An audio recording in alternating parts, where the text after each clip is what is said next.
In the first class, we did introduction to Zoho. We were about to start posting yesterday. The devil decided to look for our trouble yesterday. Network was bad, and so on and so forth. But here we are today. We, we have to round off the entire lecture. Though today was meant to be today was meant to be question and answer. We were meant to treat the major things yesterday, and today will be question and answer. But well, this is where we are now, and I think I can't stop apologizing for yesterday. We had unexpected network issues. It was not intentional, uh, but it's fine as well. So we are here. We would have to make do what we have, and I'm promising that at the end of this, everybody seated here will comfortably know how to navigate Zoho books. Having said that, I also want to identify that subsequently, from next month, we will be having our lectures once a month, every second weekend, and we will be treating various accounting softwares during those periods. So we are pleading with everybody that you guys should stay tuned for our lecture updates and so on and so forth, so that in way and manner as the lectures, once we are setting them up, you guys will have a real time, let's say a real time update of whatever we are doing. So I want to say thank you to everybody for so far so good joining this class this night. Please, those of you joining on WhatsApp, join on Zoho Books. We've started. Those of you joining on WhatsApp, please join on Zoho Books. Join on Google Meet. Join on Google Meet. We've started. The link is on the group, please. When you come to this interface, you will understand that the way it is, Zoho Books is one of the places that you as an admin account can comfortably have direct access to multiple other accounts. So when you log in, apart from the fact that you have to, if you start logging in consistently and you save your password here, I think if you log in 3 times on the same browser, if you type Zoho again, it will not request for password again. You just close. So, but then that being said, at this interface, this is the organization we are working with. You can still create another organization under this account. You can click on new organization, create whatever you want to create, and have access to them from this place. You can also click on new organization and get attached to another organization from here. In addition to that, organizations that were the admin attached to, organizations that the admin attached to, you have access to them from this interface. So if you have more than one account, when you log in, all of them will file up here. Like if I log in from our admin account, I think we have two. We have two under us currently, client accounts. If I log in there, I have two that were still we installed for somebody. Then the other person we are running oversight.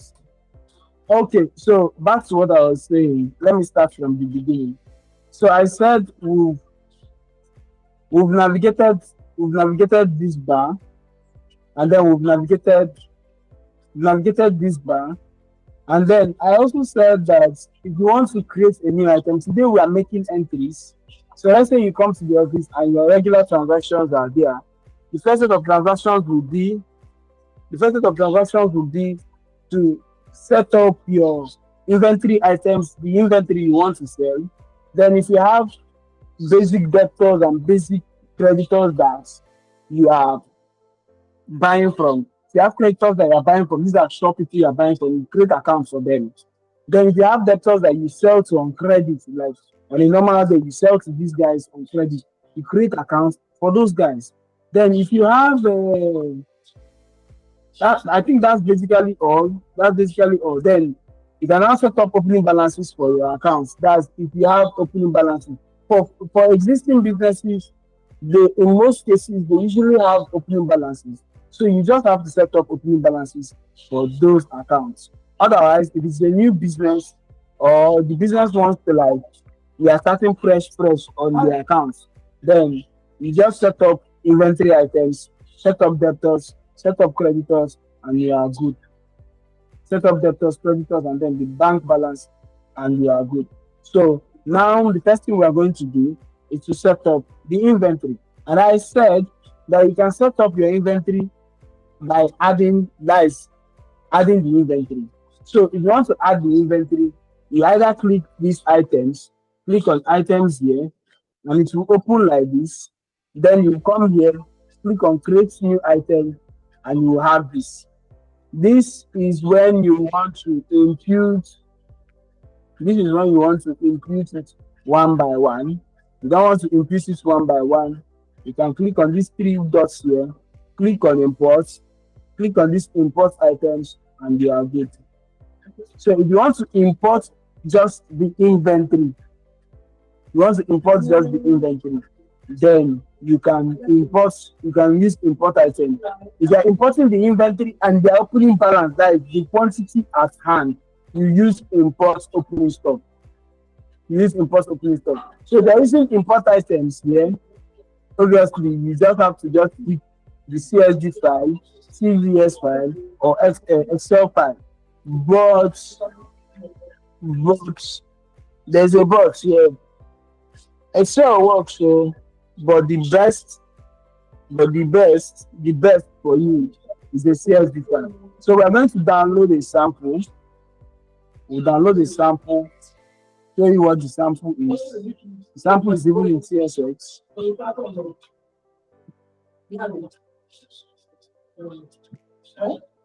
Let me share entire screen so that you guys can see everything I'm doing. Let me share entire screen. So now this is the sample item that we just downloaded. So I would open it. It's here in my folder. I would open it with Excel. I'll open it with Excel. So when it opens on Excel, now the reason why we tell people to look at samples, the reason why we tell people to look at samples when they need to import on any software is so that you don't make mistakes. That's that. I don't enable a mistake. What kind of mistake is this? So that's for you to know the columns you will use when you are editing. So if we are doing this, probably during a training for clients, probably we are the ones doing it for the clients, we will pull out this sample. When we pull out this sample, we wipe everything that is here. We wipe it. Everything that is here. We just wipe it and then fill it up with client information. Fill it up with client information.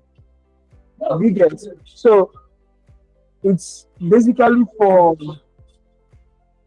you to know what you are going to put and where you are going to put it. So these are the columns required for you to fill and so on and so forth. So because this is a demo class, I will just save this. I'll just save it, close it, then come back.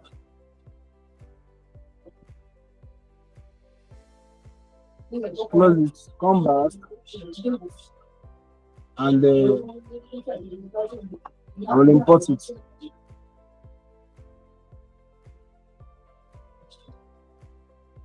when I'm importing it,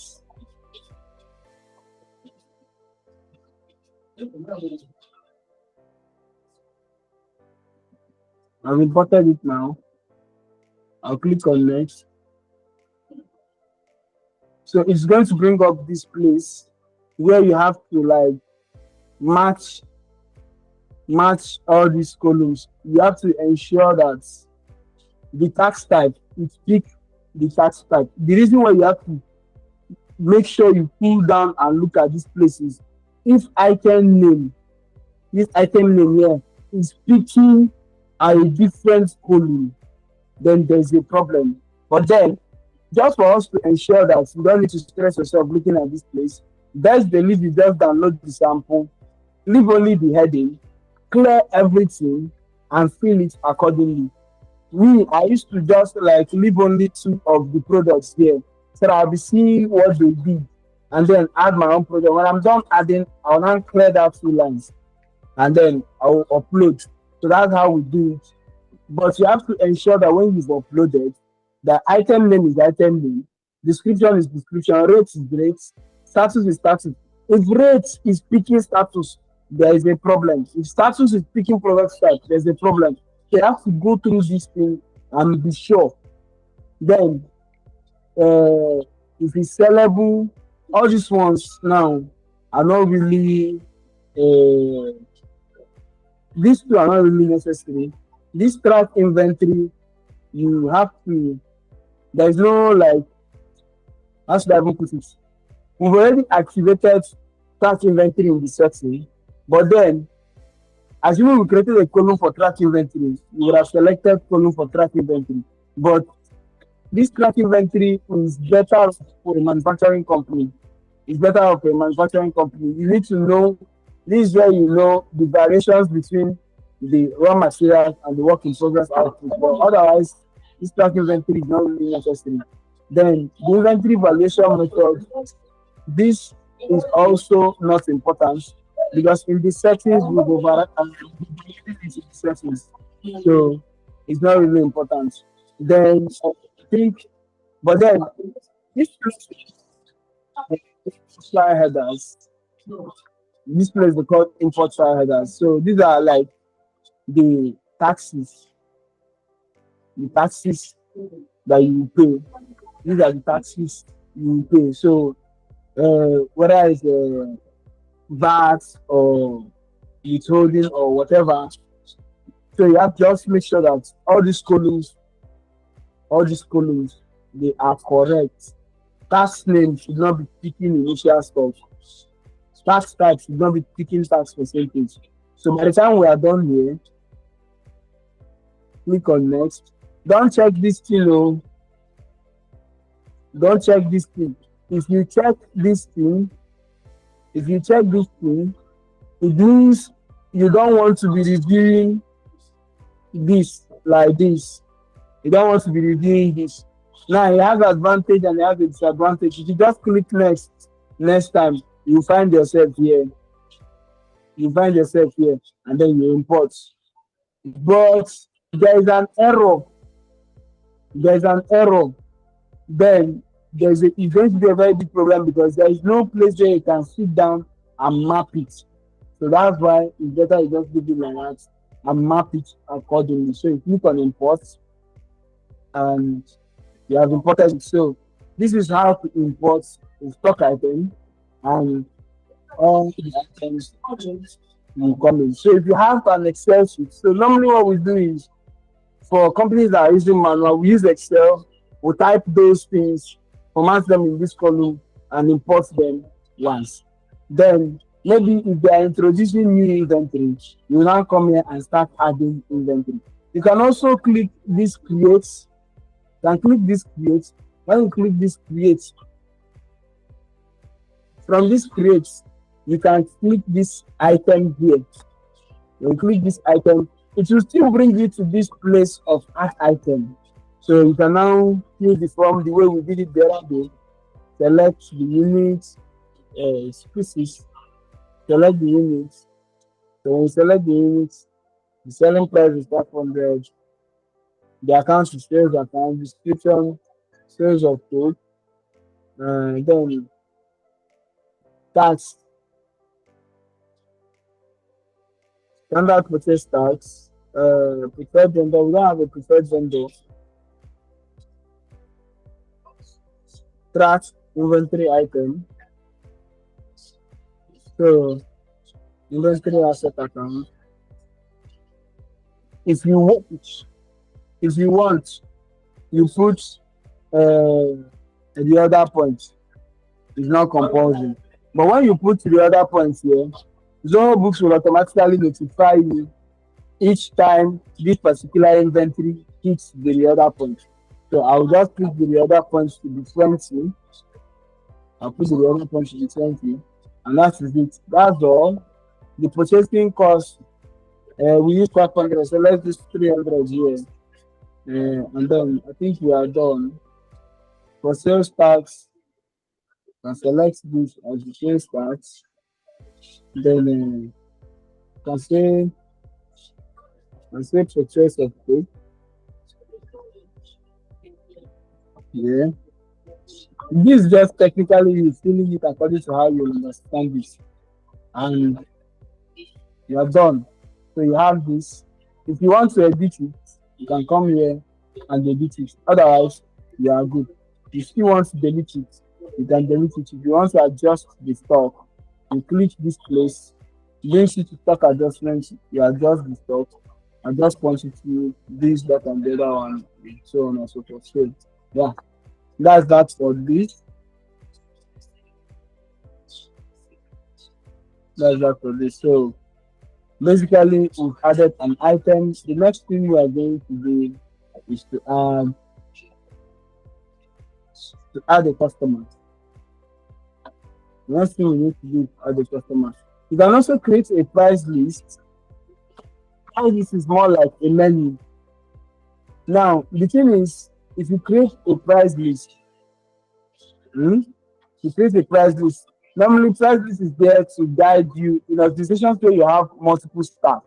You get so price list is there to say, okay, oh, we are issuing this kind of people.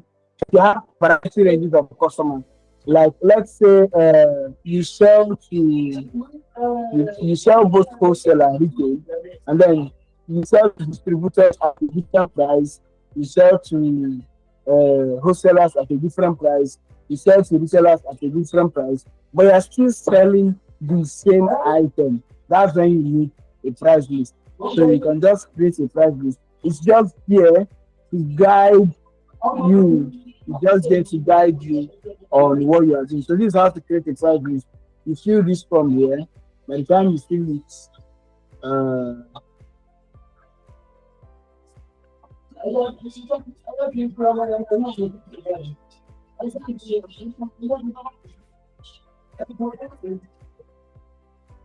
so this is marked down for distributor. You can say the percentage is 0.5%. You can see they should round up to nearest whole number, and then you save it, and that is it. You've created this. So you can use this when you are making a sale. You can use this when you're making a sale. Then the next thing we have here is inventory adjustments. When it comes to inventory adjustments, this is where you adjust your inventory. That is to say, if maybe the stock count is different from what you have on site, you come here and adjust the inventory. So moving on, remember I said the first three things you do is to create your customers, create your suppliers, create your inventory and your opening balances. So we've created inventory now. The next thing we're going to create is our customers. So now, for us to create our customers, this is the interface for us to create our customers. So you either add them one by one or you import files. But me, I prefer adding customers one by one. Like I just prefer adding customers one by one. Because in most cases, customers are not so plenty like that. Like your debtors are not so plenty like that. So just sit down and add them one by one. That doesn't mean importing files does not work. But I prefer adding customers one by one. So now in creating customers, the only thing that is compulsory for you to write here is this display name. The only thing that's compulsory for you to write here is this display name, and then you need to select whether it's a business or an individual. So once you select whether it's a business or an individual and you choose the display name, you click save and you move on. That's just it. You can still fill the rest of the information. Yeah, you can fill it. It's not an issue. But the only thing that is compulsory for you to fill here is the display name. So we are going to use Andy and Sons for the display name here. We use we can create another person.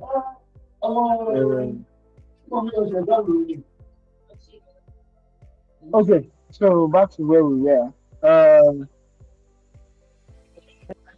We just finished creating Andy and Sons, so we can just create another customer so that those who didn't get it the first time can get it the second time. Those who didn't get it the first time, they can get it this time around. So now, like I was saying, the only thing you need that is compulsory here is to select whether the person is a business or an individual. So you selected business before, or selecting an individual now. So we are going to use Ekeke Johnson as the name of the person. Now, everything here is fine. It's also fine. You can continue filling and filling and filling. These are all the columns you can still fill. Just continue. But the most important, like the only one that is compulsory is this one. So for me, what I used to do, unless the client specifically says fill, what I used to do is display name. If they provide full name, fine. But I used to tell them to provide full name. So display name, full name, contact, phone number, and email address. That's the only thing I used to fill for the clients. But then if they want us to fill and fill and fill, no problem. We fill it. But the only thing that is required on a standard day is full name, display name, phone number, email address. That's all. So we move. The moment you click on save, the interface will come up like this. It just come up like this. So this is where you cross-check whether you got everything you want to do. This is like come and preview what you did, and so on and so forth. So we've created two customers here, Ekeke Johnson and Indian Friends. And like I was saying, that you can still fill up every other thing you want to fill. The person's name, company name, email, work, so on and so forth. But that display name, that's the most important thing you need to put here. Once you put it, your name, you are okay. You're okay. So the vendor, because you need to introduce the customer, your inventory items, and your vendors.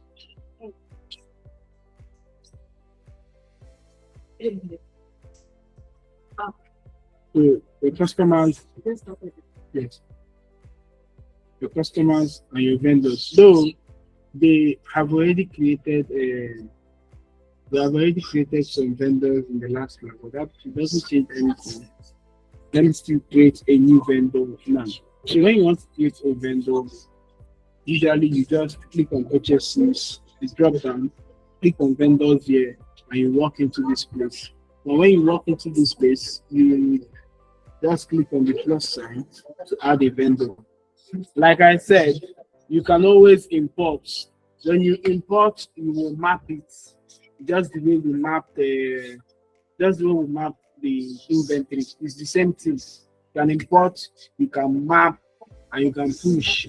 But it's best you input them one after the other. So that's that for that. Then be using, let's use Razak.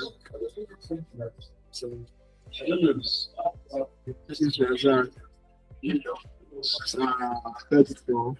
And like I said before, the only thing that is must that you do here is the display name. So we can say Razak.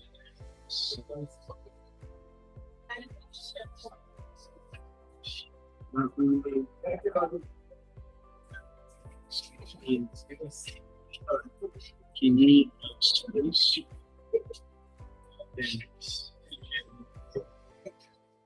Isaac,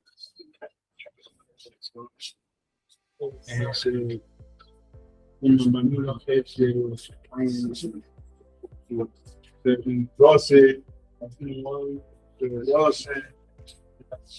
you can see and you have it.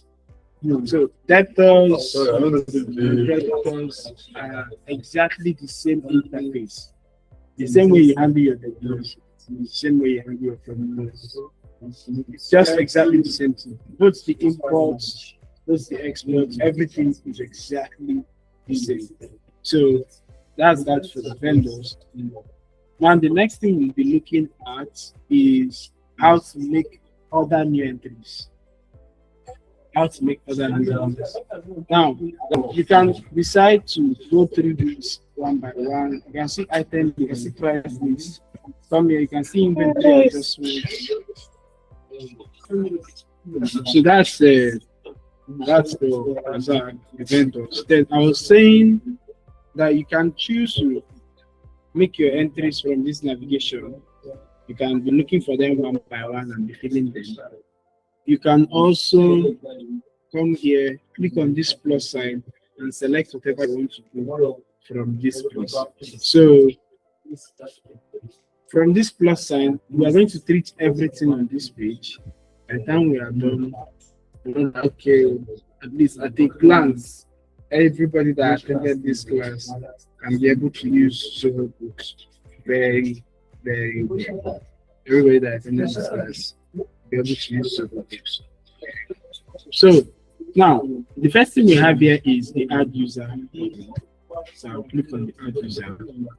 Now, inside add user, this is basically where you'll be able to, like, as the admin, add anybody you want to add or remove anybody you want to remove from a profile. So since it is just me, there is this account idea, that's why there is no other person here. But I can add the personal.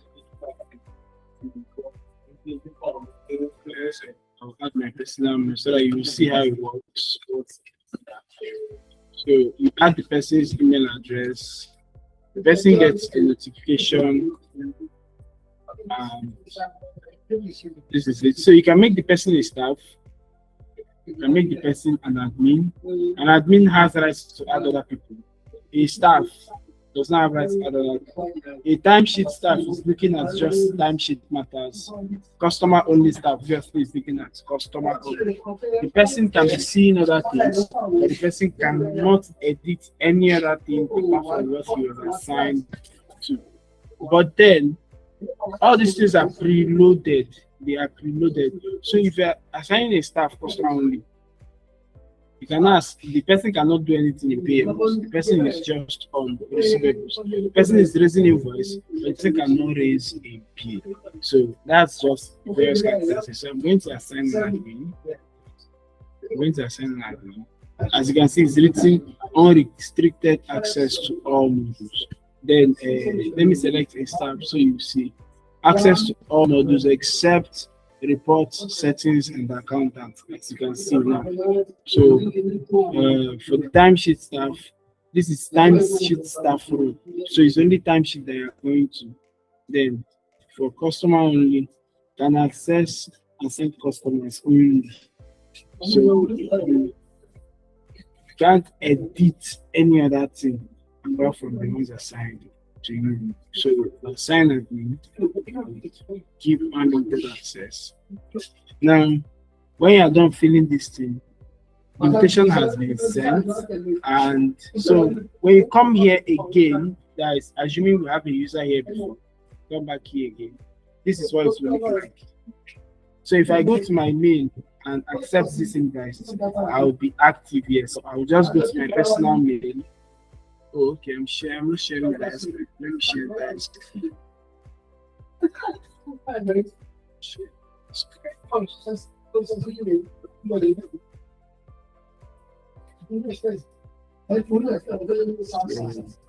I'll go to my mail and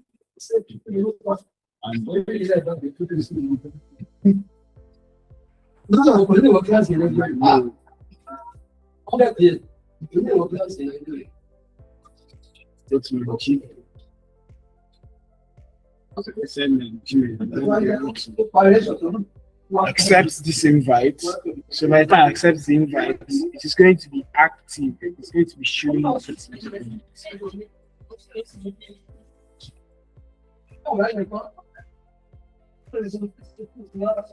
So usually, okay, before they used to do 14 days, now they have increased it to 25 days. But before, it used to be 14 days. So after 14 days, we have now accepted the invitation. Okay, I'm saying this. So yeah. So Chibeim and Sons is inviting you to sign up to accept sign up.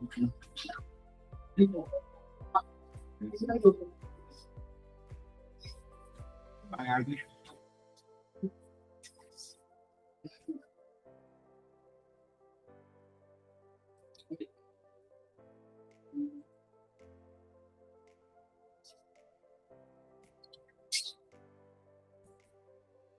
You have to edit this.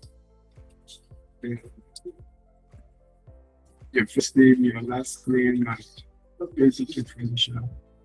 And then you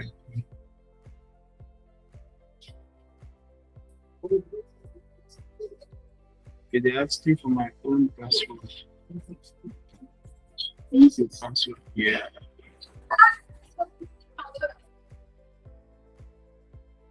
So just for practice sake, but you have to fill this.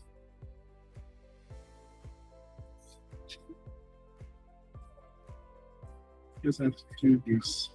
Then an OTP will be sent. Take off your name. Receive the OTP. The OTP for them. That's it.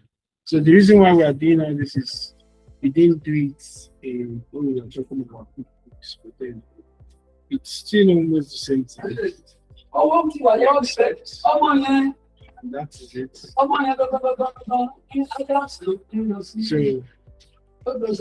now part of the decision.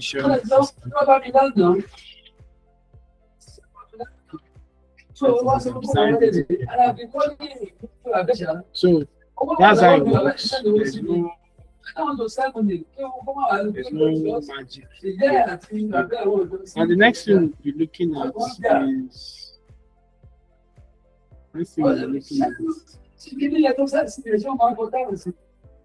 so we're going back to part 8 again. Added the user. The next thing okay, we've done add item. Now journal entry.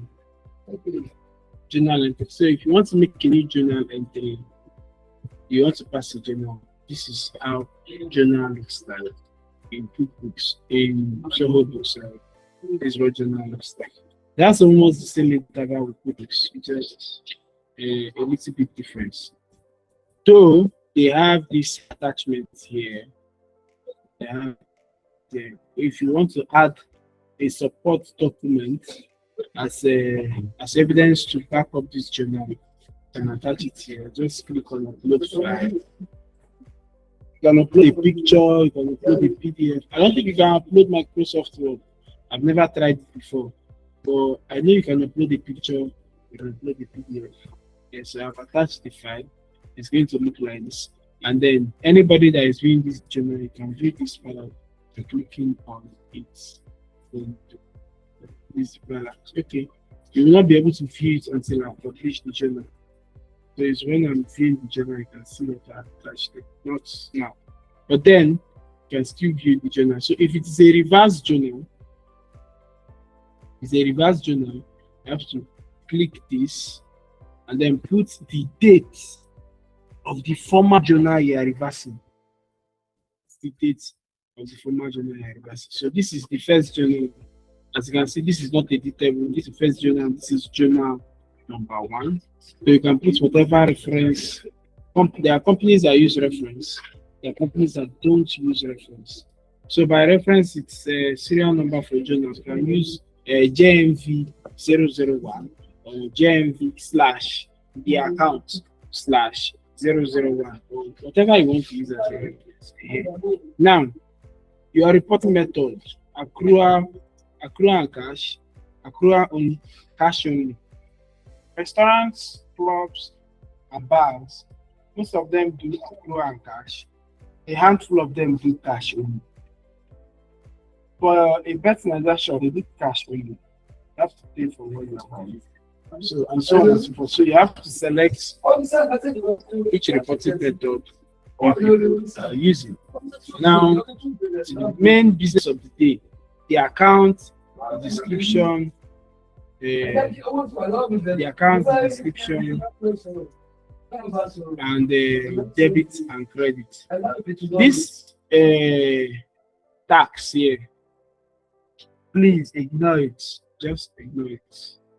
Ignore it. It's not necessary. So now let's assume we want to record opening balance of cash and big cash.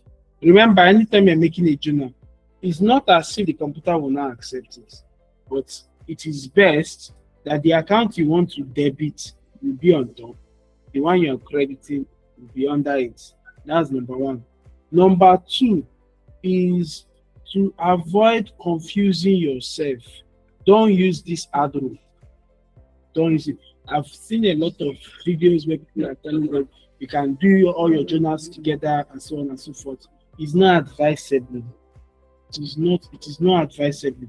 Journals that you do together are journals that the transactions are related. So you can do your opening balance of all your assets, both all your assets and your liabilities together as one journal. You can do it. It's fine. They are related. Journals that are not related, like you're passing correction of errors journal, and you tell me it's correction of errors, but then the debit and the credit is a separate transaction. Like inside one journal, you will now pass like 5 or 6 transactions at a time. It's not advisable. It's not advisable. So the journals that you merge, even if you want to merge a journal, are journals that are related. Because when you want to look for the journal, in most cases, you don't have the journal number. You don't have the journal number. So what you use to look for the journal is the transaction amount. In most cases, I've seen plenty cases where people want to look for journal and they don't even know the journal number. They don't know the journal address. So what they use in searching for that journal is the amount. Now, if you go and carry 6 million transactions and put inside one place and merge all of them together, the amount you have is the summation of all those transactions. That's what you're going to have as your total amount. And if you have it as your total amount, best believe that if you are looking for that journal in 6 months' time, I'm promising you with all my heart, you will not be able to find it. It's not hard. It's as simple as that. You will not be able to find that journal. So what we used to tell people is that if you want to make a journal, make your journals in such a way, that when you want to look for that in 2, 3, 4, 5 years time, you will see that journal. That's the reason why we do that. So we are raising petty cash against capital, raising petty cash against capital. So we use some persons use opening balance adjustments. Some persons use opening balance offsets. Me, I prefer owner's equity for opening balances. This is the proper account to use. Opening balance, owner's equity is the proper account to use. Owner's equity. So I will use owner's equity here. Description will be opening balance cash, petty cash, then your debit is going to be, let's say we have 100,000, so credit to be 100,000. So now, one problem I have is that the comma is not automatic. Comma is not automatic. Assuming I'm using QuickBooks, for example, once I put this figure and remove my hand, comma will appear here, but their own comma is not automatic. I don't know what they decided to do like that, but they have comma here. But me, I prefer seeing the comma in individual transactions and posting than waiting for it to come here. So let's just see. So because if you are writing multiple zeros, you have tendencies of writing 10,000 instead of 1,000, writing 100,000 instead of 1 million. So that's why I don't like this. Then we move. Now note that all these places that are red, you need to fill them. All these places that are red. These are our notes here. We just carry this description here.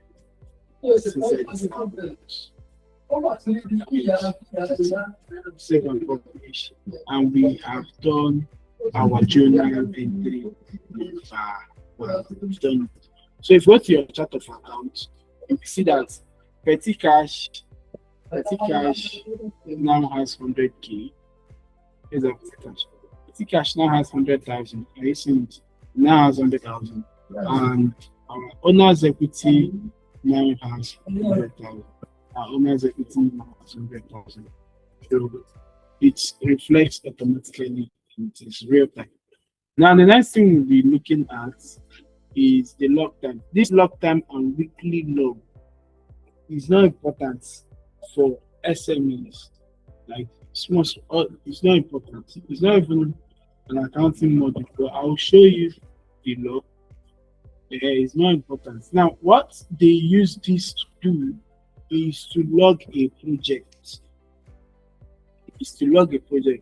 For example, if maybe you are into construction, and in construction it has plenty phases.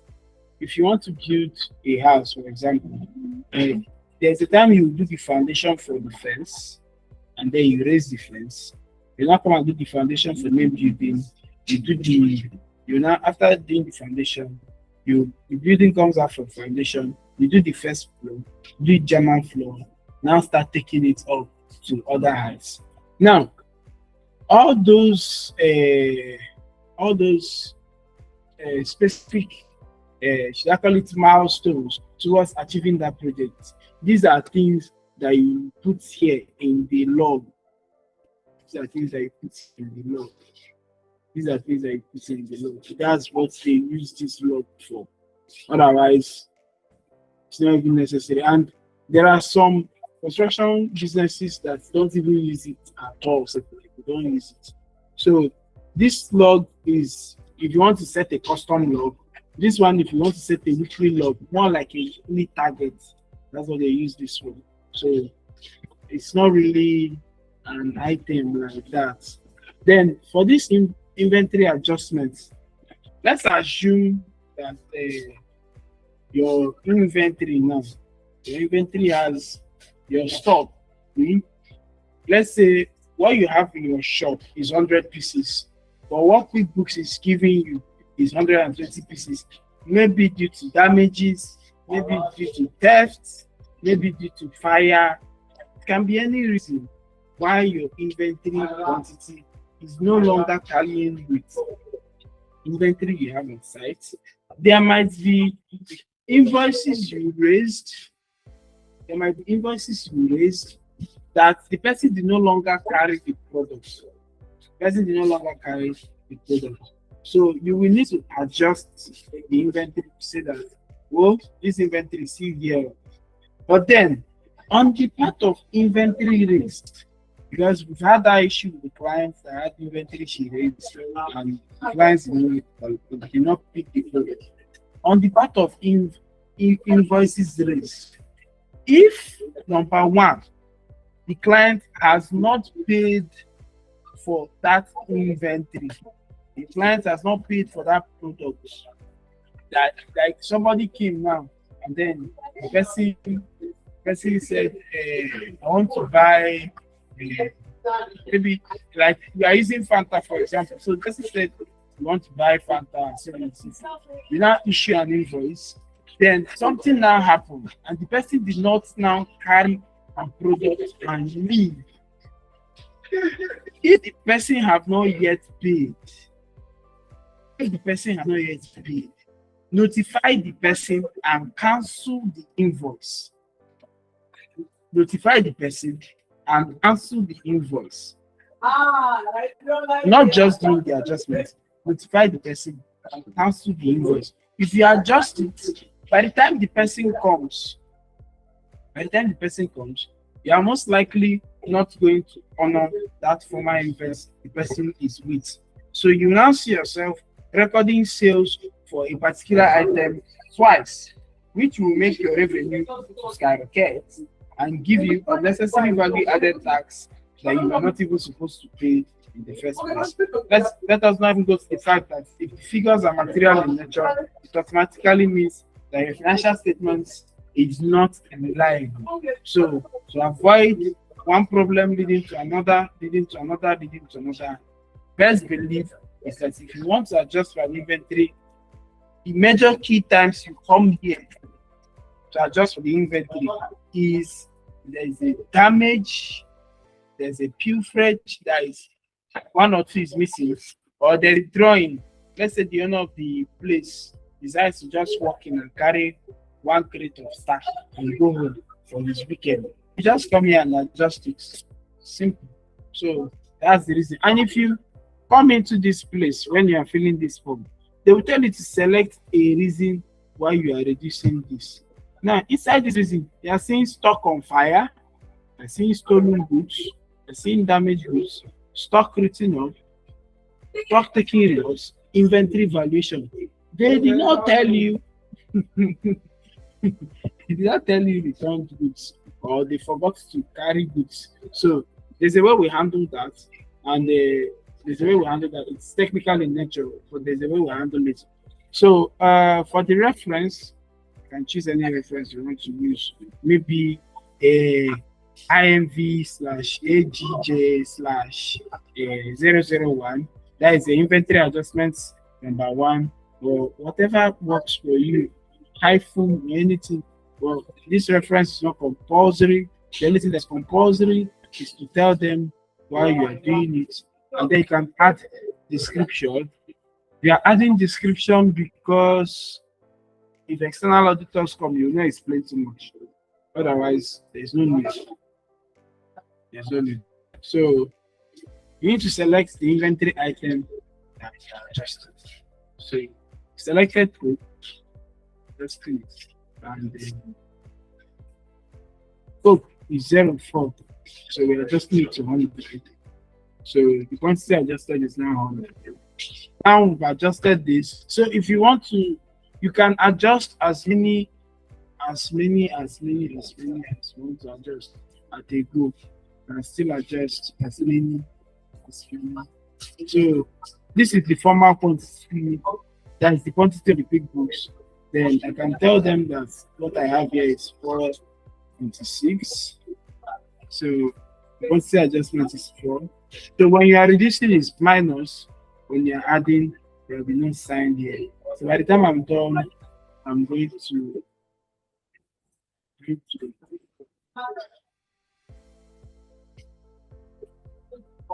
edit the reason, then edit the reason. So save as draft and save as draft. So I think that's all what I've done. That's basically how to handle this. That's basically how to handle this. So then after a while, it will convert, and then it will reflect. So that's that. You can still modify this. You can still modify it. Just come here, click on edit to bring it up again, and try it. So you can also do value adjustments. This one we did is quantity adjustment. You can do value adjustments where in that one you are changing the stock, the inventory valuation of those particular stock items selected. So that being said, I think we are done with inventory adjustments. Let's go to the next here. So the next thing we have here, we've created customers already. So we are going to quotes. Get to quotes. So before you give a quote, you need to select the customer you're giving the quote. But this is something beautiful here, because when you do this drop down, you have the customers we have. You also have this button here to add a new customer. So you can just click on add a new customer, and it will still take you to where you fill the form and add your customer. So I'm adding Ijoma have stopped us enough for this class. So we have our name. We have our name in our reports today. Adding in Ijoma, that's an individual. That's just all. You want to continue filling the blanks, it's your choice to make. Then the only thing I'm going to use. So save it. And so we are building Ijoma. Reference is now is making. So bring it down. So what are we billing her for? Maybe she wants to buy Coke, she wants to buy a Dulux plan, she wants to buy economy plan, she wants to buy Fanta. So when somebody tells you, oh yeah, give me a quotation of what you offer and so on and so forth. If you are selling a product or you're rendering a service and then you reach out to a potential client and then the person is requesting for a quotation, you just come to quotes, print it. It is going to look like an invoice, but the difference between a quote and an invoice is that a quote does not recognize inventory movement. An invoice recognizes inventory movement. So that's the difference. So if somebody is requesting for a quotation, don't go and issue the person an invoice. Don't issue the person, because the moment you issue the person an invoice, it will reflect on your revenue. So by the time you are done here, you are finished. By the time we are done, the date is there is automatic. Even though you can still change the dates, the date is there automatic. You have expiring date. If you want to add expiring date, you can still add. Now, if you have different sales persons, you can attach a quotation to a particular sales person. Now, the reason why this picture was made available is because some companies pay their marketers and their sales representatives pay them commission based on the number of clients they were able to bring. So when you're sending a quote and you are the finance person in such a company, please don't forget to add the name. It's just person. Just don't forget to.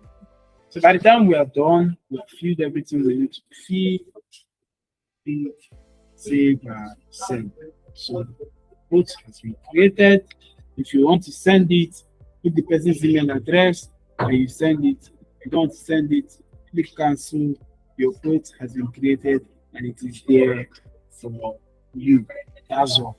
So that's how to create a quote. The next thing we are going to look at how to create an invoice.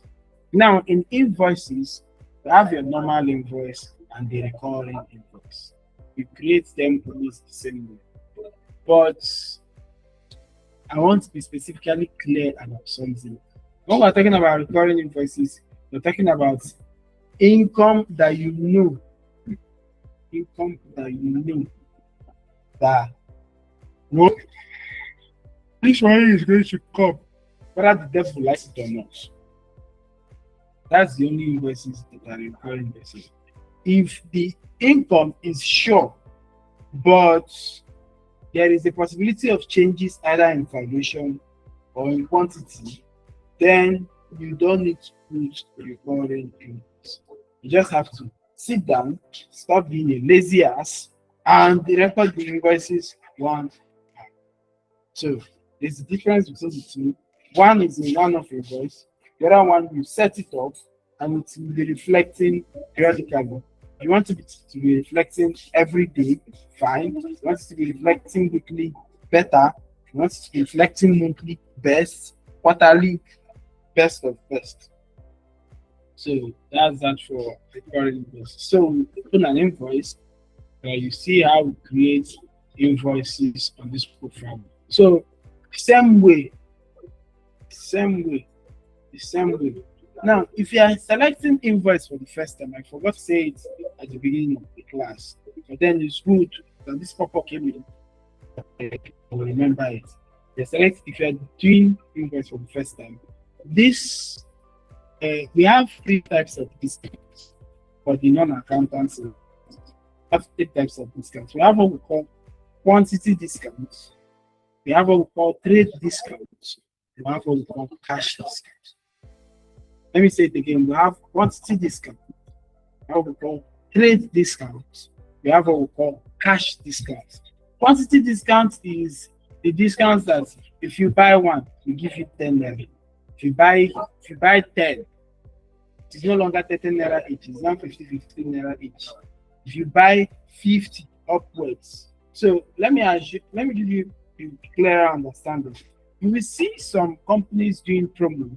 They will tell you that from the person that is buying less than 100, no discount. Between 100 and 150, 5% discount. From 150 to 200, 10% discount. From 200 to 300, maybe 50% discount. Above 300, 20% discount. Now, when you see that kind of thing, we call it quantity discount. Call it quantity discount. Call it quantity discount. So, is that quantity discount that Zoho books call at line item level? At line item level. That's that quantity discount. That's what they call it. So that's what Zoho books call it. Line item.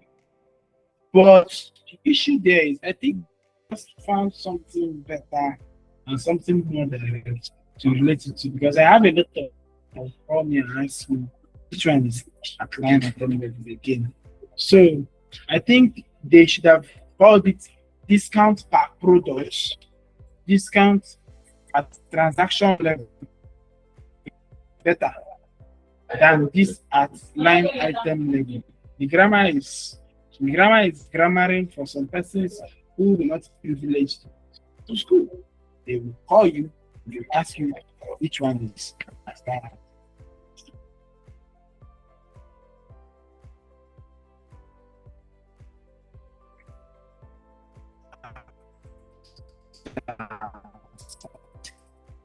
So moving on, So now we understand what is at line item level, at transaction level, or I know they give discount at all. Yeah. So I don't give discount. Everybody sharp. Now, do you sell your items tax inclusive or tax exclusive? Okay. Please sell as tax inclusive. I'm including tax. After me, what's how am I doing tax? Is it at line item level or at a or or at transactional level? Now, but the issue here is if you are going to make your invoices tax inclusive, like all your invoices should be tax inclusive. The best answer is at line item level. Unless you are sure that everything in your shop is taxable. Unless you are sure that everything in your shop is taxable. Otherwise, make it at line item level. Make it at line item level. So this is where you select your tax. So you can apply default tax, standard purchase tax, standard rate tax. So all these are just the terminologies inside this place has not been recently updated to suit a particular company, a particular country or geographical area, which I think this is one of the places Zoho pushes to work for. So that if you are registering your business, as a Nigerian business, some things like VAT, clothing, and so on and so forth will automatically be preloaded in your business, in your chart of account, and in your account, like in profile. So if you're registering your business and you're saying that your business is in Nigeria, things like VAT should automatically be there, and then the percentage should be accurate, 7.5%. Not standard purchase rates should be called VAT. The technology should be called VAT. Okay, so that's one thing. So then, but for me, what I normally use to choose here is inclusive, exclusive, exclusive. So that if I want to use an invoice and I don't want to charge tax, I will just share raise the invoice and the select tax. So you just continue with this setting again, then you're done. Just submit it. Click to save. If you don't want to set a preference, you can also click this bar here. Not the same way. So I want to set the preference. I've set the preference. So I've shall saved. I've shall. So that is that for introduction. It just comes up once as a pop-up when you are registering investment. Otherwise, you have to go to settings to do that. Go to settings.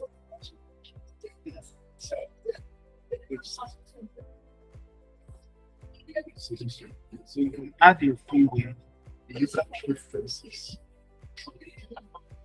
And now, so you go to settings and change. Now, another thing that is also very important in Zoho Books Invoice is that you can add a QR code. Add a QR code to Zoho Books Invoice. It's one of the distinguishing factors of Zoho against other software. You can add a QR code where somebody will just scan the code and pay. But this QR code is not advisable if you did not bind your account to the system, unless when you're uploading QR code, the details on the QR code will be information for payment and how the payment is done. So, it's not how the clients are requested for QR code. But then, I show me that tech people well, people use the QR code. So let's believe that when we get to that page, cross it and move on. That being said, these are all your preferences, these are all your settings. You can go through them at your convenience. And if you have any question, you can always ask your questions. So you can select the customer. There's no need adding customer again. We showed you how to add customer in a post. So there's no need adding customer again here. Select a customer. select the other number. The other number is not compulsory. Now, it is saying this invoice is in Naira. This invoice is in Naira. This invoice is in Naira. So, if you don't want this invoice to be in Naira, go to settings and change this particular invoice to be in dollar. So then, moving on, I want to add a salesperson. Can manage salespeople here. And inside manage salespeople, we add person's details. So manage salespeople here. So let's apply here. Let's add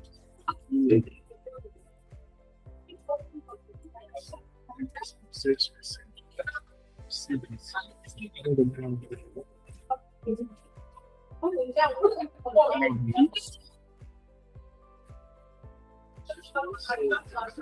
You need to select the item you want to sell. So we're selling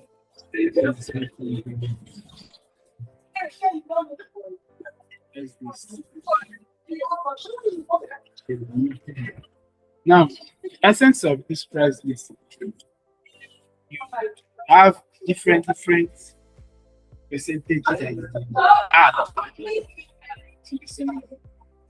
So if you want to charge us, thank you very much. You click on this button and all your price list will show. Select the map of Zoho. So we are done. The VAT is here. Everything is here. Yes. You can save and share, and save and send letter, and save as draft. So saving, send letter. Use invoice has been successfully given.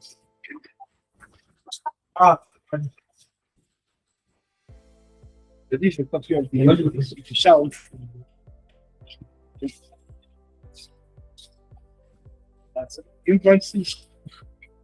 Next thing is to the current invoice. So just like invoice, the current invoice, you can set it up. So yes, no file.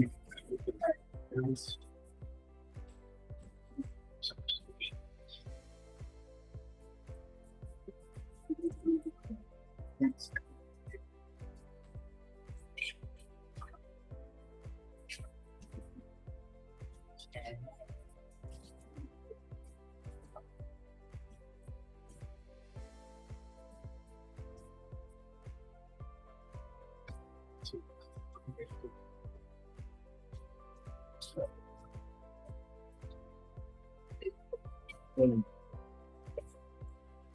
want to save this. Okay, don't forget this repeat to is it weekly? Okay, so Zoho books do not use daily, but they have weekly, 2 weeks, months, 2 months, 3 months, 6 months, 1 year. Custom. So it's inside this custom section. You can even select number of. So, I shall know you can do daily. So you can select daily way. Then, if you want it to end on a particular day, I want it to end the 30th. So, you can end on the 30th. If you don't want it to share expire whenever it expires. So, continue to thy kingdom come. But let's assume you have a 1-year contract, somebody, and person is going to pay you. So instead of everything to be coming to raise the invoice, you can just come here, raise a recurring invoice, select monthly, so on and so forth. By the time you can see. Yes, so every month this invoice will repeat itself. Every month it will repeat itself. Now, I think that being said, the next thing we have is a sales of subscription issue. So this is how to issue a receipt. The interface is exactly like invoice. Exactly everything is exactly.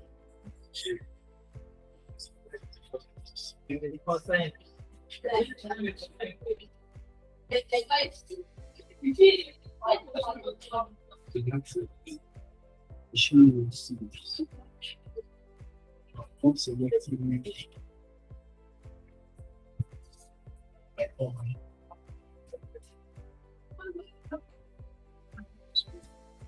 just see.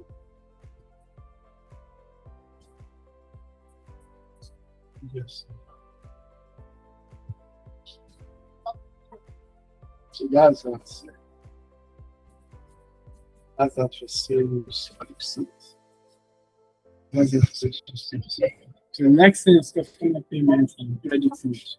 We're not going to do credit notes. We're not going to do credit note because it's exactly the same thing as invoice.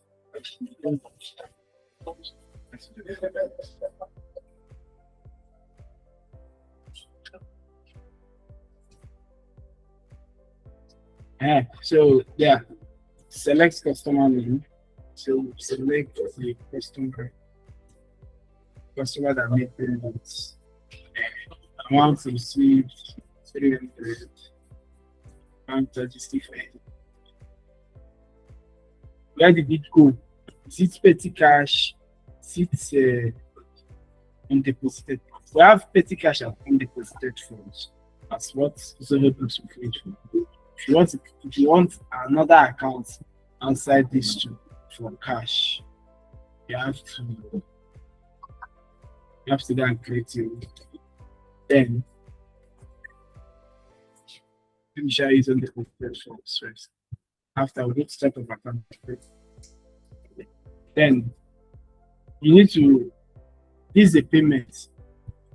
This one, so you need to say when you have it. That's all. Then you don't have any unpaid invoice here. We don't have any unpaid. All our invoices we have matched to payment, so can't say this as paid.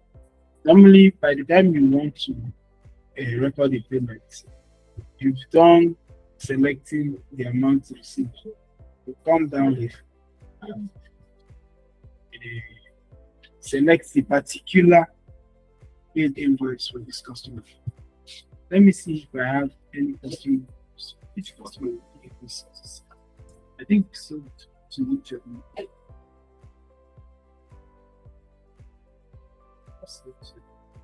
Then let's select each of them.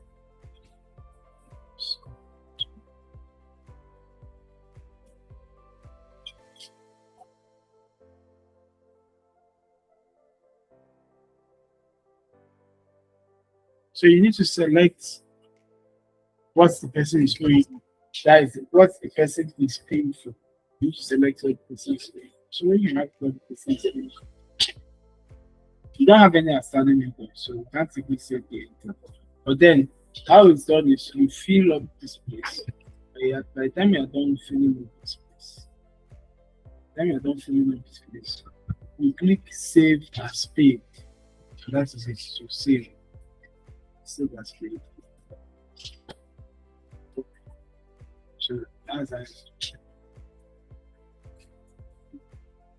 So that's for the recording payments. Next thing you need to look at after the payment records, we're not doing code. So we've done vendors. Next thing we'll be looking at is to record the expenditure. Record of expenditure. Now, for expenses, you fill it the way you fill your invoice. It has been simplified in a way that it shall just be flowing smoothly. So here you select the expense account, that is marketing, mobile, and so on and so forth. If the account is not here, you either go to chart of account or you scroll down. They have removed it. Before here, see here. Yes, you scroll down. You click on create new account. Get a form here. You just fill the account. So the account type is going to be expense. Let's use other expenses. We call it some expenses for training.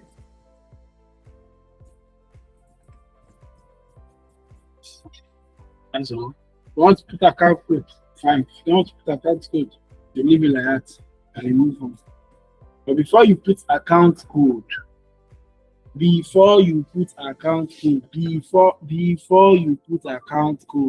listen carefully. Before you put account code, go to chart of account and make sure whatever account code you are putting is in line with the account code on the chart of account. Let me say it again. Before you put account code in any of the software, QuickBooks or Zero, Zoho, Sejo, before you put account code, make sure that the account code you are putting there is in line with the account code of those items or related items on the chart of account. Now, let me give you an example. Assuming your PPE is 1100 series. We call them 1100 series, 1200 series. We call them series because if maybe the PPE is 1100 series, then maybe a motor vehicle will not be 1101. Then the other one will be 1101, 1102, 1103. Now you want to record office furniture and you can record 2304. 2304. If you export your chart of accounts, in most cases, it's not all the cases, because there's a way we used to maneuver it, but if you don't want to stress anybody's song and just share, respect yourself, in most cases, that 2304, you gotta find himself in the scenarios around 2300 series. So if your 2300 series is now expense items, maybe your 2301 is cost of sales, your 2302 is probably purchases, returns outward, and so on and so forth. They are cost of sales item, and you carry 2304 and put your plant and machinery. My dear, your chart of accounts have scattered. You have sent that PPE item down to where it does not belong. So before you put account code, make sure you look at the chart of account. Otherwise, record it the way I did it now, save it. Later on, you go to the chart of account, edit it from there, and put the proper account code. Thank you. So, paid through PM.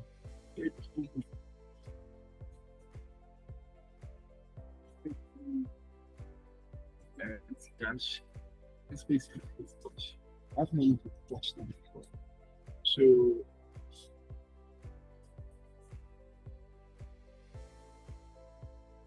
the amount, okay, let's say 2,000. 2,000 working, and that is it. So we have save here, we have save and new. So save, and that's all. But then you can also add bulk expenses. Now, adding bulk expenses, this schedule will come up. Then like 1, 2, 3, 4, 5. So now it's meant for more than 5. Ahead. So you fill all these expenses like this, and even if it's not enough, so you can still add more rows. So by the time you are done filling all of them, you now click on save, and everything will just drop for you. Now, inside this place, that doesn't mean you cannot fill any other item. can fill any other item. But you see these ones out there, they are painted red. They're the only ones that are important. They are the only ones that are compulsory for you to fill. So that being said, I'm done with expenses. The next thing we'll be looking at is a bill. So the same way there is invoice, there is bill. Same way there is invoice, there is bill, and there is recurring bill. Same way there is invoice, there is bill, and there is recurring bill. So I'm going to open a bill. I'm not going to open recurring bill because the module is exactly the same thing. The only difference is that this time around they are selecting a vendor, in the other one they're selecting a customer. They are exactly the same thing. They are exactly the same thing. So for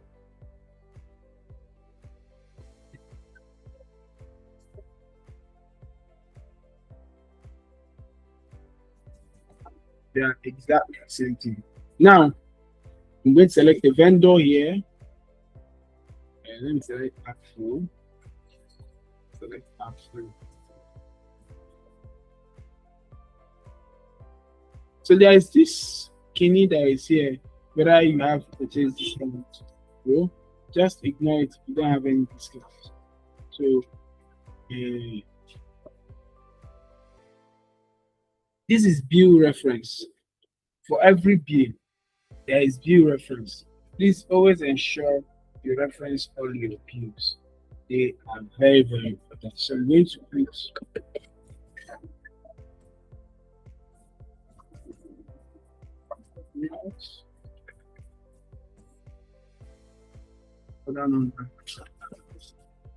all these ones in black. No people concern anybody.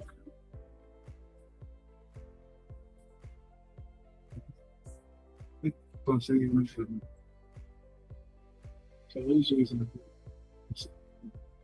So I'll be selecting today as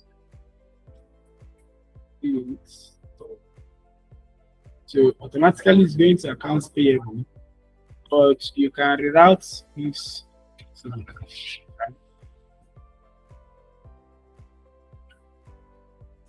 Automatically bills go straight to accounts payable here. Before you can route it to cash, but now it goes straight to accounts payable. So when you're sending a bill, the two accounts involved now is your purchases, that is under cost of sales, and your accounts payable. Purchases discount comes into place when you have the discount. So the actual value, the purchase discount, and everything just comes all together. So you select the inventory item. If you can purchase many inventory as possible. So once you click here, you select another thing, automatically another row come up. You click, select another thing, automatically another row come up. So you can select and select and select and select and select. It's no issue. It's not an issue. By the time you are done, save, it's open, the bill has created, and boom, that's it. So that's it. Having said that, next thing we'll be looking at vendor payment and customer payment is the same thing. Vendor credit and credit note is the same thing. Vendor payment and customer payment is like the way you do vendor payment is how you do customer payments. The way you do vendor credit is how you do customer credit. So look at it. If you have any question, you can bring it up on the group chat. We'll attend to your questions. After this class, you have 1 month. You have 1 month to go through all these things we've taught. Go through other things. Try, record, do anything you want to do. As long as Zoho Books is concerned, you have 1 month to come up with any question, anytime. And if you give you the answer, you're not still satisfied with it, you can still host a Google Meet conversation and we will discuss this in details, show you that thing you're looking for inside. So as at the end of this lecture, go back, look at it, make entries, do whatever you want to do. By the time you are done doing it, if you have any question, you can always reach out. So these three is exactly the same. This, and this in outlay. Like when you are feeling it, they're exactly the same thing. So there's no need wasting the small time we have. This is already 8:47, and we have only 13 minutes left. So before we move ahead to the last set of things we have to do for today, please, does anybody have any question? Any questions so far? Any question? Before we move ahead, because we are rounding off now. So before we move ahead, does anybody have any question? So if you want us to continue, please confirm by raising up your hand, so I will know we are together. If you want us to continue, please confirm. No.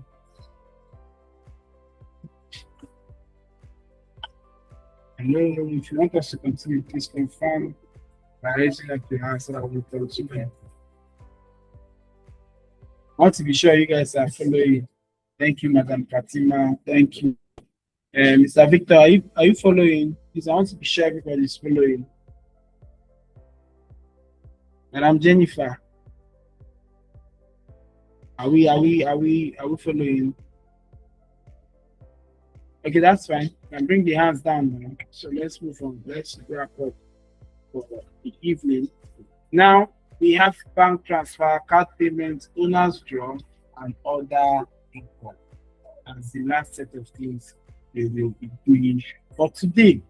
Now, when it comes to income, we have that's the normal sales and other income. Now, what are these items that we call other income?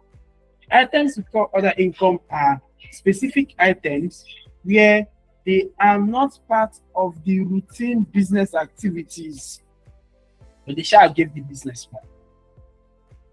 Let me say it again. They are not part of routine business activities, but they shall give the business more. Items under other income are items like, number one, interest income, interest from investment, interest from loan. Is anything share interest income is an other income. Is an other income. It's only bank and financial services that interest for them is revenue, because bank and loan apps is the loan that is their business and the interest is their income. Every other person, interest is other.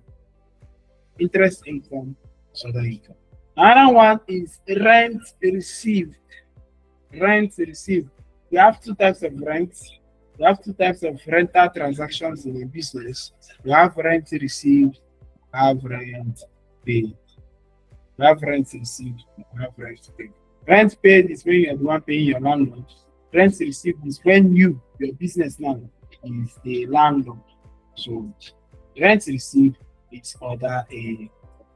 The only time rent received is not other income is if you're an estate management scheme.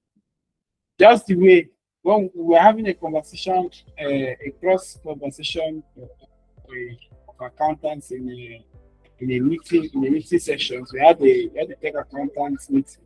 So in that session, somebody asked when inventory, that he was reviewing an account and then he saw a business recording cars as inventory.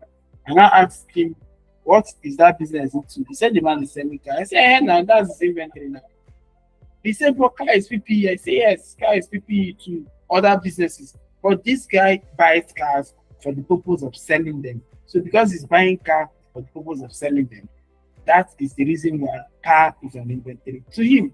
So your interest income is, and your rent is other income, but it's also somebody else's major. So you click on other income, select the account,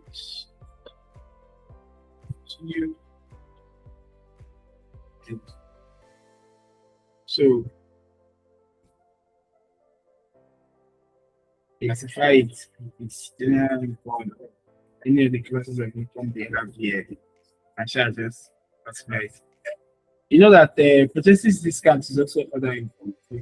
So let's shall just use discount. Discount is better. What is there?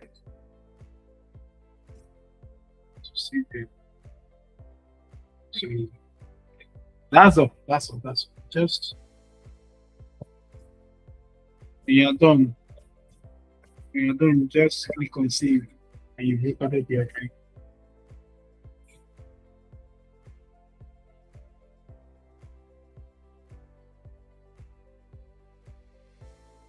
So we've recorded it.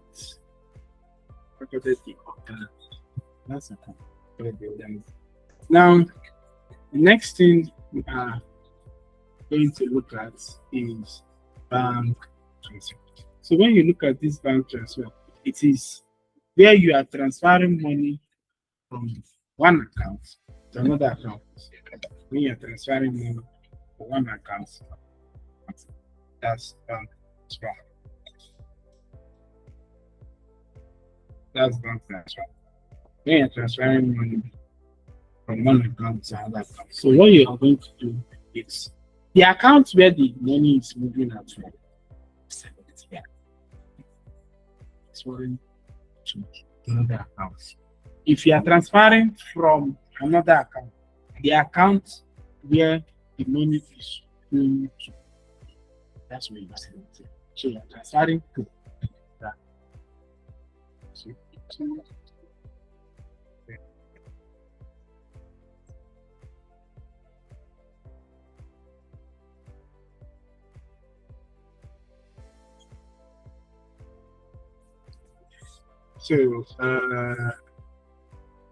okay. So, undeposited funds.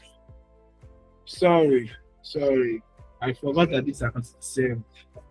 Let me go back.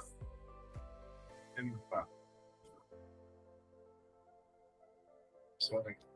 I forgot that this account is saved. Forget the account is saved. So, from transferring now from petty cash. Cash to this. So it's get from this. So yeah, transferring to this.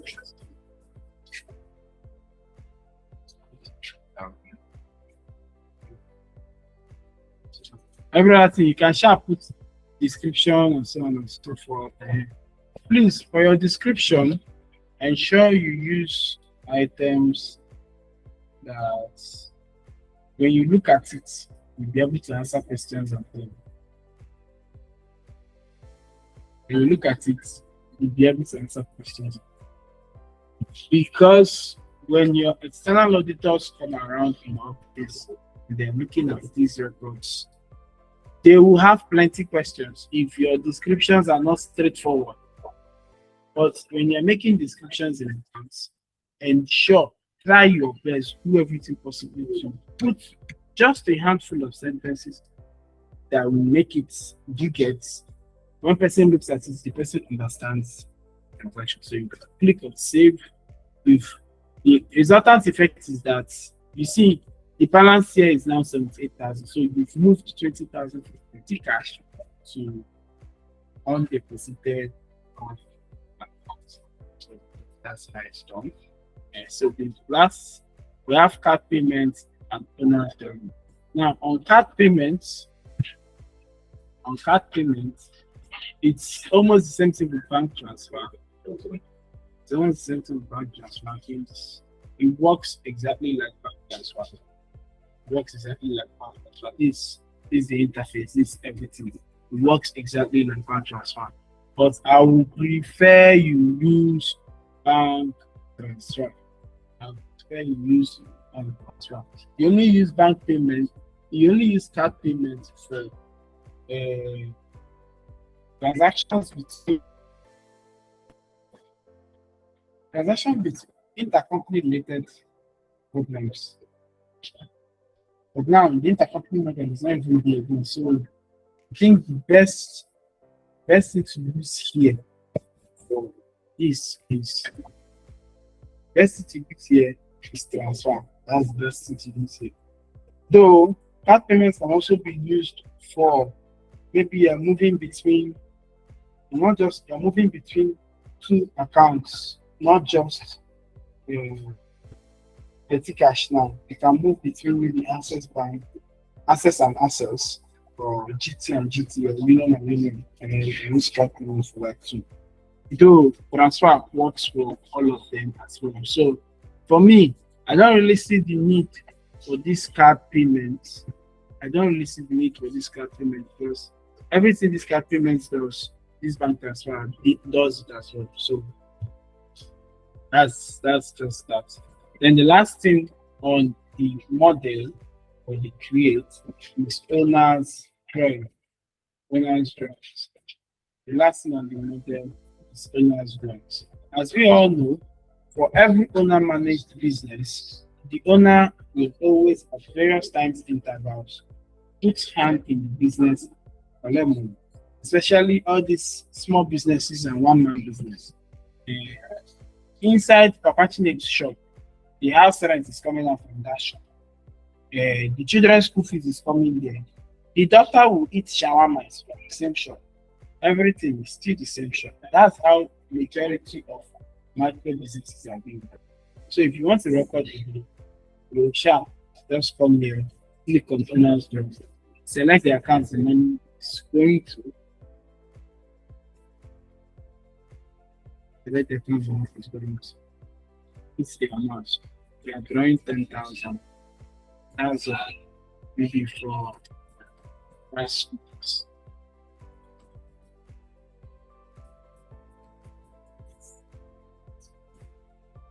We can see that's given 10,000. That's so, gentlemen and ladies, we are at the end of the model. Please don't forget that. Okay, before we go, just like we said in the last class, if you want to pull out your reports, this is where you come. When you open this place, it will take you to favorites. It will only take you to all reports if you don't have favorites. So we did how we select favorites in the last class. So this is all the reports that you have on Zoho. So you click on this one there, you see all the reports here. You are not adding or removing anything here. They are just generating all these reports are system generated. All these reports are system generated. You are not adding or removing anything here. All of them system all from day system. So that being said, then the last thing you need to look at, we've explained all these ones before. We explained all of them, but then let us also look at chart of accounts. We've explained all of them in our first class. So now look at the video. For those that did not attend, if you have anything you want to say, you can bring it up as a question and we'll answer it. So this is your chart of accounts. This is a chart of accounts. So when you look at the chart of accounts, and you can add accounts from here, remove, you can do batch imports, you can also export chart of accounts. So that is that. For that, so ladies and gentlemen, thank you all for coming. Thank you for your time. We have come to the end of the class. Please, before we say bye-bye, I want to know if anybody has any question. Any question?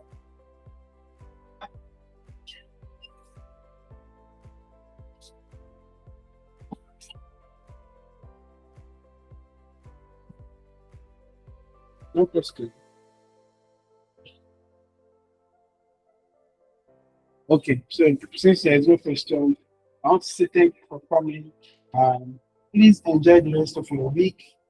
Don't forget that your next class is going to be in 2 weeks' time.